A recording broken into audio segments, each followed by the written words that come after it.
क्या भाग्य को कोसने से दुख खत्म हो जाएगा? नहीं ना? तो फिर क्यों भाग्य को कोसें? इससे तो बेहतर यह है कि आप उस तकलीफ को दूर करने के लिए मेहनत और उपाय करें। फिर देखिए कैसे दुख आपका दामन छोड़कर जाता है। वैसे दुख सभी दिन के लिए नहीं आते, ये तो भगवान का बनाया हुआ नियम है। जैसे दिन के बाद रात, रात के बाद दिन होता है, उसी प्रकार दुख के बाद सुख और सुख के बाद दुख आता है। और हाँ, एक बात और, भगवान किसी को दुख नहीं देते हैं। कोई भी बाप ये नहीं चाहेगा कि उसके बेटे को कोई तकलीफ हो। हम सबके पिता हमारे भगवान हैं और हम सब तो उनके बच्चे हैं। तो अब आप सोचिए, क्या भगवान हमें तकलीफ देंगे तो उन्हें पीड़ा नहीं होगी? वो भी यही चाहता है कि हमें कोई तकलीफ ना हो। हम अपने जीवन में कुछ गलतियां कर बैठते हैं जिसके कारण हमें तकलीफ झेलनी पड़ती है। श्री कृष्ण कहते हैं, भाग्य को कोसने से बस एक बहाना मिलता है। हमें अपनी जिम्मेदारियों से भागने का, इसे बंद कर देना चाहिए और अपनी जिम्मेदारियों को समझिए। जैसे कोई विद्यार्थी पढ़ने के समय में खेलता है, अपनी पढ़ाई से दूर भागता है, बाद में जब परीक्षा का परिणाम अच्छा नहीं आता तो वह भाग्य को कोसता है। आसान शब्दों में कहें तो मेहनती लोग भाग्य को कोसने के बजाय कड़ी मेहनत से सफलता हासिल करने में विश्वास रखते हैं। अपने दुख, तनाव या परेशानी के लिए अक्सर हम ही जिम्मेदार होते हैं। किसी काम को करते समय हमारी कोशिश में कमी की वजह से ही हमें तनाव होता है और हम दुखी हो जाते हैं। किसी भी काम को अंजाम देने के लिए 90% हमारी मेहनत या कोशिश का हाथ होता है, बाकी के 10% हमारे भाग्य का। इसीलिए भाग्य को कोसने से पहले हमें यह सुनिश्चित कर लेना चाहिए कि कहीं हमारी कोशिश में कोई कमी तो नहीं रह गई, क्योंकि भाग्य को कोसने से कुछ भी नहीं होने वाला। उल्टा आपकी जो उस परेशानी को दूर करने की क्षमता है वो भी घट जाएगी, क्योंकि आपका दिमाग उस परेशानी का हल ढूंढने के बजाय अपनी किस्मत को कोसने में ही लगा रहेगा।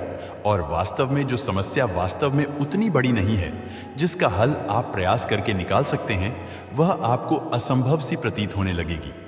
अगर आज आप मेहनत कर रहे हो तो ऊंचाई पर चढ़ रहे हो तो शायद भाग्य सुनहरा कलम से लिखा जा रहा है। लेकिन कल अगर अच्छा चल रहा है और यह सोचकर कर्म करना छोड़ दिया, हो सकता है भाग्य के कलम से ही स्याही खत्म हो ही जाए या फिर कलम ही टूट जाए। यह वह स्थिति है जब इंसान अपने आप को बहुत ही असहज महसूस करता है और समस्या कोई भी हो सकती है, मगर इससे उबरना जरूरी है। अगर जब भी कभी ऐसी स्थिति का निर्माण हो तो हमें अपने रिश्तेदारों या मित्रों की सहायता लेनी चाहिए, और अगर कोई सहायता न भी करे तो हमें हिम्मत न हारते हुए अपने बलबूते पर उस समस्या से निपटने की कोशिश करनी चाहिए। सबसे ज्यादा तनावपूर्ण और परेशानी वाला जीवन एक ईमानदार आदमी भोगता है। सीधे पेड़ पहले कटता है और बुरे इंसान तनाव रहित और परेशानी मुक्त जीवन जीता है और अन्य के मुकाबले ज्यादा जीता है। एक बार ऐसा ही हुआ भगवान शिव के साथ। भस्मासुर ने शिव की तपस्या की और भगवान को खुश करके भस्म करने का वरदान ले लिया। उसकी नीयत खराब हो गई और शिव को ही भस्म करने पर उतारू हो गया। धरती के सबसे शक्तिशाली भगवान शिव के पीछे पीछे अब भस्मासुर भागने लगा और एक गुफा में घुस गया। जब यह खबर विष्णु जी को लगी तो वह दौड़े चले आए। भस्मासुर शिव को भस्म कर मां पार्वती को पाना चाहता था, तो विष्णु जी ने मोहिनी रूप लेकर एक स्थान पर नृत्य करने लगे। भस्मासुर ने सुंदर कामुक मोहिनी को देखा तो वहां पर उस मोहिनी के मोह में उलझ गया। मोहिनी बोली, मुझे तुमसे कोई ऐतराज नहीं है, बस मेरे साथ नृत्य करो और मुझे जीत लो। भस्मासुर तुरंत राजी हो गया, मोहिनी की तरह नृत्य करने लगा। मोहिनी की देखा देखी उसने भी अपने सर पर हाथ रख लिया और भगवान शिव के वरदान के अनुसार वह भस्म हो गया। इससे हमें यही पता चलता है कि शुभ चिंतक मित्र चाहने वाले कोई तो होगा जो आपकी स्थिति को बदल देगा या भगवान भेज देगा। ऐसा बहुत बार हुआ है जब किसी अनजान शक्ति ने लोगों की सहायता की है। इसलिए आप हौसला न खोएं, खुद पर विश्वास करें और मेहनत से पीछे न हटें। सहारा तो रोशनी का बड़ा होता है। अंधेरी रात में भगवान पर भरोसा रखें और भाग्य को न कोसें। जीवन में परेशानियां आना आम बात है, ये हमारे सोचे हुए चित्त की निशानी है। अगर आप स्वयं को जान जाते हैं तो कोई भी परेशानी आने की बात छोड़ो, आपको देख भी नहीं सकते। स्वयं को जानने के लिए समय निकालिए, मतलब अपनी आत्मा को जानिए और आपकी सारी परेशानी खत्म हो जाएगी। ऐसा नहीं है, इतनी बड़ी दुनिया में कई तरह की संभावनाएं होती है, जिसे आप भाग्य भी कह सकते हैं। आप किस दिशा या किस जगह पैदा होते हैं, यह आप पर निर्भर नहीं। आप स्वस्थ होंगे या बीमारी से ग्रस्त हो जाएंगे, आपके माता पिता और आपके पालन पोषण पर निर्भर करेगा, आप पर नहीं। आप गरीब पैदा होते हैं या अमीर, ये भी आप निर्धारित नहीं करते। जीवन संभावनाओं का बहुत ही बड़ा खेल है, लेकिन जैसे टॉस हारने मात्र से खेल में हार नहीं होती या टॉस जीत लेने से जीत सुनिश्चित नहीं होती, उसी प्रकार गरीब पैदा होने से आप नहीं हारते। अमीर होने का अर्थ यह नहीं कि आप सफल हो ही जाएंगे। अब आप पर निर्भर करेगा कि आप जीवन का खेल कैसे खेलेंगे। एक बार एक सेठ, जो कि जीवन भर सिर्फ और सिर्फ पैसा कमाने में लगा हुआ था, बीमार पड़ गया। जितनी भी दवा चिकित्सा की, कुछ नहीं हुआ। तो फिर उन्हें उनकी पत्नी एक साधु के पास ले गए। साधु उनको देखकर चिंतित हो गए। सेठ पूछा, क्या हुआ महाराज, कैसे ठीक होगी तबीयत? साधु बोले, आपका जीवन सिर्फ 6 महीने का है, उसके बाद मृत्यु योग है। इतना कठोर सत्य सुनकर सेठ और उनके परिवार वाले दुखी हो गए। सेठ तो खाना पीना ही छोड़ दिए। 2-3 दिन ऐसे उदास कर्म रहित रहने के बाद सेठ को पता नहीं क्यों एक अलग उत्साह जगा। वो सोचे कि अब तो मरने वाले हैं, तो क्यों ना खुलकर जिया जाए। उन्होंने 6 महीने तक खूब दान धर्म सत्संग किया, अपने नौकर के बच्चों को पढ़ाने भेजा, अपने खर्च से हर दिन 50 से 100 लोगों को खाना खिलाया। ऐसे में उसके घर वाले चिढ़ने लगे कि सेठ सारी कमाई खत्म कर देगा। इसको लेकर उसके अपने बेटों के साथ झगड़ा हो गया। उन्होंने जिद करके अपने अपने हिस्से की जायदाद बांट ली। सेठ को तभी पता चला कि जिंदगी भर इतना मेहनत प्रपंच आदि करके जो पैसा वो कमाया था, उसके दुख में वही पैसा उसको सबसे अलग कर दिया। उसका मोह भंग हो गया और आग्रह करके धर्म किया। नए नए पेड़ लगाए, गौ सेवा किया।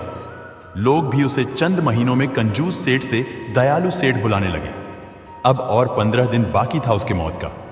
सेठ अपना बचा हुआ घर और थोड़ी जमीन बीवी के नाम लिख दिया। 10 ब्राह्मण बुलाया, उन्हें खाना दिया और सन्यास ले लिया। सन्यासी बन सेठ गली गली घूमकर भगवान का नाम जपने लगा, मंदिरों में सोने लगा। अब उसे मृत्यु का भय भी नहीं था। उल्टा मरते हुए कैसे भगवान का नाम जपे, इसलिए सोना भी छोड़ दिया और नाम जाप करने लगा। आखिर में मृत्यु का दिन आया। सुबह ही सेठ नहा धोकर तपस्या में बैठ गया।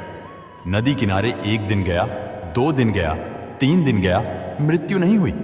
सेठ रोज सोचता, आज शायद मृत्यु होगा, लेकिन होता ही नहीं। आखिर में ऐसा करके जब 5 दिन हो गए, सेठ मुश्किल से चलकर थोड़ा अनाज भीख मांगने गया। रास्ते में वह साधु महाराज मिले और उसकी मृत्यु के बारे में बोले, जो उसकी मृत्यु के बारे में बताया था। उसने साधु से पूछा, आप तो बोले थे हमारा मृत्यु होने वाला है, अभी हम मौत का इंतजार कर रहे हैं, लेकिन आ नहीं रहे। साधु सेठ से कहा, आप बताओ, इस 6 महीने में अपनी मौत को लेकर कितना डरे हो? सेठ ने कहा, पहले कुछ दिन को छोड़कर कभी नहीं। अभी तो गले लगाकर बैठा साधु पूछे, इतने दिनों में तबीयत कैसा है? सेठ को तभी एहसास हुआ, आजकल उसका तबीयत खराब रहता है, मानसिक रूप से तनाव में। अब सेठ को समझ में आया कि उसकी बीमारी उसके शरीर से अधिक उसके मानसिकता से जुड़ी थी, जिसको उसके कर्मों ने कुचल कर रखा था। अब सेठ शहर साधु का चरण स्पर्श किया और उनका शिष्य बनकर बाकी जिंदगी शांति से बिताया। ये कहानी भले ही काल्पनिक हो, लेकिन भाग्य कैसे मनुष्यों के कर्मों से जुड़ा है, उसके बेहतरीन ढंग से प्रतिपादित करता है।